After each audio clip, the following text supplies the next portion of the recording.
Hello everyone. So it happens that I have to re-record the film because, well, I don't know. I think I messed up or, well, something else happened. And of course, the blight of modesty is that I think I have messed up. And I'm not a modest person by nature, but whatever be the case, I'm going to start recording. So I wanted to talk a little bit about Hamlet. Both the character and the play, of course. And I want specifically to look at, I'm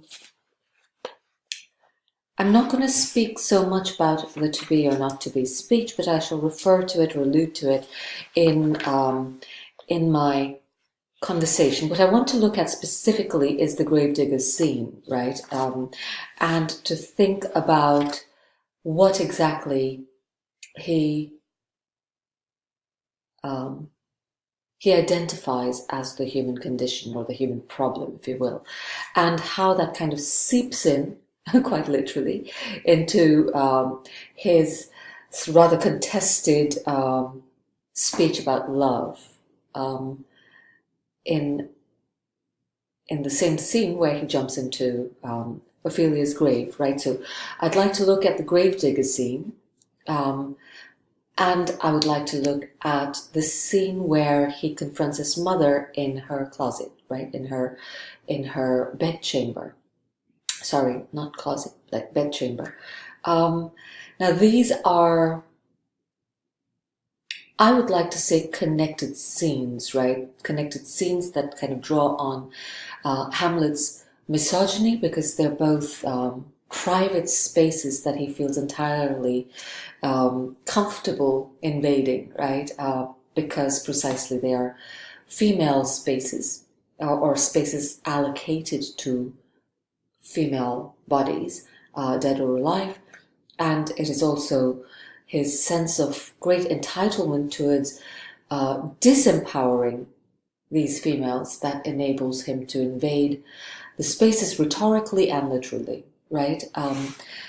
So from thinking about the graveyard as a sort of proto-coronation space, a place where he might be giving his monarchic speech, saying, "I'm the king," right? Thinking about the graveyard almost like that, and Ophelia's grave specifically as a sort of podium where he can spew propaganda about his own power, to thinking about his mother's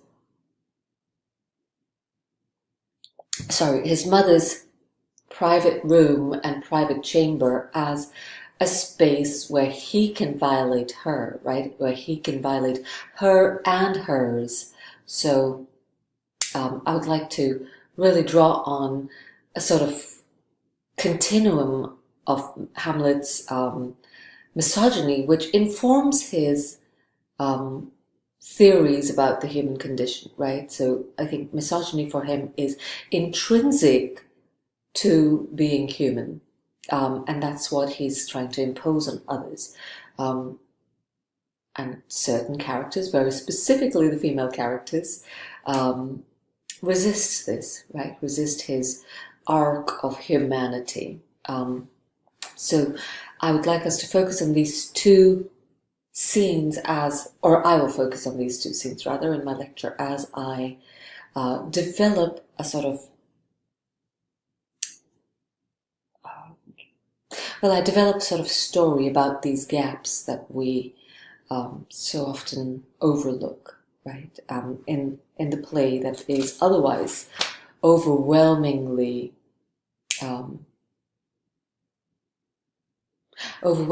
played out in its importance. And quite rightly, it is a very important play, as I had discussed with you. It really starts thinking about the internal life of the human as being drama-worthy, right? Not just noteworthy, but drama-worthy, theatre-worthy.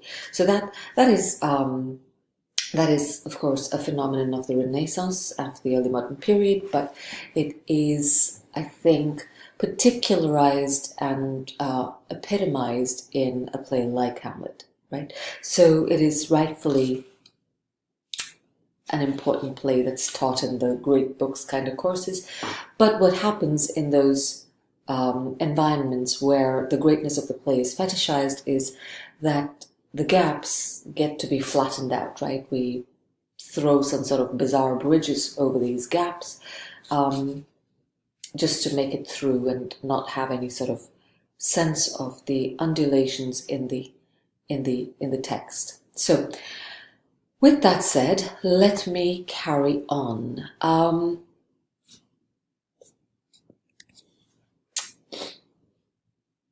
wonder where we should start. Should we start with the gravedigger scene? No, let us start. I'm going to follow the chronology of the play, or the sequence of the play, and let us start thinking about this issue of Hamlet's invasion of spaces, an invasion of female spaces, and of the, I would say, the gynocentric imagination, right? As he takes over the physical space and bodies of women. So let's look at Act 3, Scene 4, where he has entered his mother's chambers, right? So Polonius is hiding behind the arras, and arras is like a drape. It's like a massive curtainy. It could serve the purpose of being either a divider, right? Like dividing space. So like a curtain in a room that hangs and separates one space from another.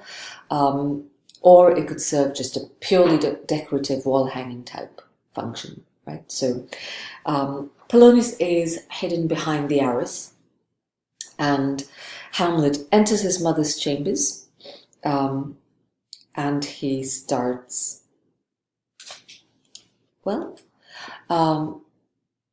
is it a playful stickomythia? Is it that flirtation that we talked about in plays like Midsummer Night's Dream, where characters who are arguing with one another, sometimes playfully, sometimes not playfully, use this device, right? Stickomythia is being used to give offense, but ever so lightly, ever so slightly, also to seduce, right, the person on the other end of the debate. So, unlike that, or maybe like that, and I would like you to consider this, Hamlet takes on his mother's language, right, and he kind of, again, invades her space, invades her language, invades her use of her power, and appropriates it to his own benefit. So, just very quickly, what I mean by this is, when Hamlet says, "Now, mother, what's the matter?" Gertrude says, "Hamlet, thou hast thy father much offended." And he says, "Mother, you have my father much offended," right? So it's this very flirtatious, banter-like thing, but it is also toxic, right? I mean, it has the level of being deeply offensive, right? So she says, Come, you answer with an idle tongue, recognizing what he's doing full well," she says, and he continues, Go, you question with a wicked tongue. "Why, how now, Hamlet? What's the matter now?" he says. "Have you forgot me?" "No, by the rood, not so. You are the queen, your husband's brother's wife, and, would it were not so, you are my mother." "Nay, then I'll set those to you that can speak." So there is this threat in Gertrude's parlance, right? Like what she's saying is that, well, if you don't deal with me properly, I'm going to find somebody who can talk with you, right? So it's like the typical mother rhetoric, right? I'm going to tell your father, right? And that's what she's doing out here, only of course, that's the exact wrong thing to say to Hamlet at this point. So he says, come, come, and sit you down. You shall not budge.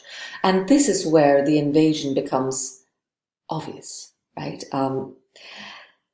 Stage directions are not provided here, but many directors use this moment to really physicalize the invasive nature of Hamlet. If you've watched any of the movie adaptations, you will notice that this is where Hamlet like closes in on his mother, right? And if you've seen the Mel Gibson Hamlet, Mel Gibson and Glenn Close as Gertrude, if you've seen that Hamlet, you know that Hamlet practically slams his mother down on the bed, and it doesn't really help or hurt, depending on how we want to roll, that the age difference between Hamlet and Gertrude is not too visible, right? Like Gertrude looks maybe a couple years older, if that, as compared to Hamlet. So it's a very deeply sexual invasion in that particular adaptation, but it's not an uncommon interpretation, right? Very often we see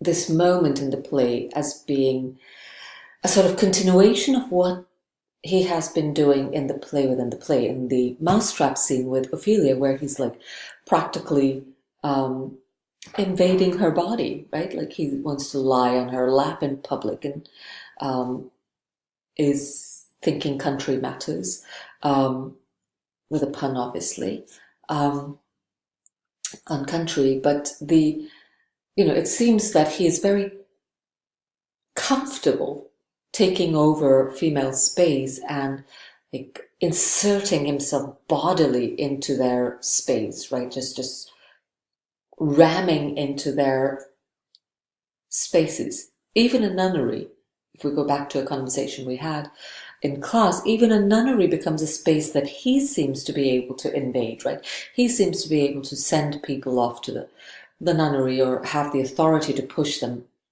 into that space in a way that renders him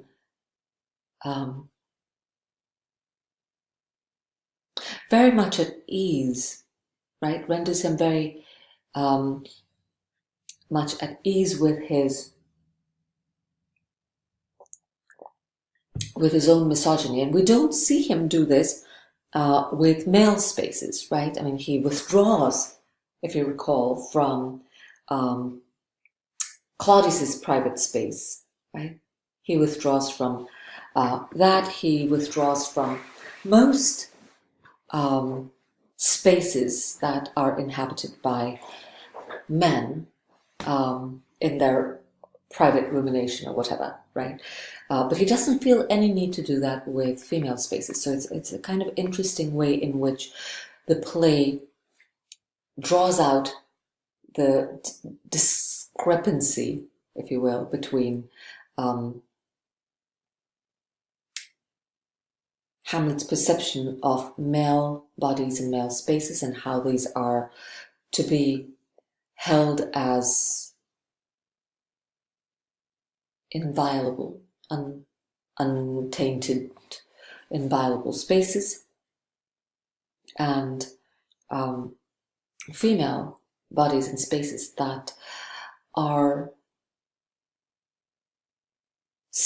constantly subject to violation, right, and invasion. So I'm rambling on that, but I would like you to make good note of this, right? And again, as I've mentioned, if you really want to think about how to make Hamlet different and new, right? Having read it ever so often, having watched it so many times, what to do that would be different. I think making these differences palpable and noticeable to such a degree that the gap is visible. I think that would be a very provocative and important task that lies ahead in terms of scholarship and in terms of theatre performances, right? So hopefully this would inspire some of you to do some things interesting with these sorts of examples in the play. So carrying on, I should probably stop and move on to the next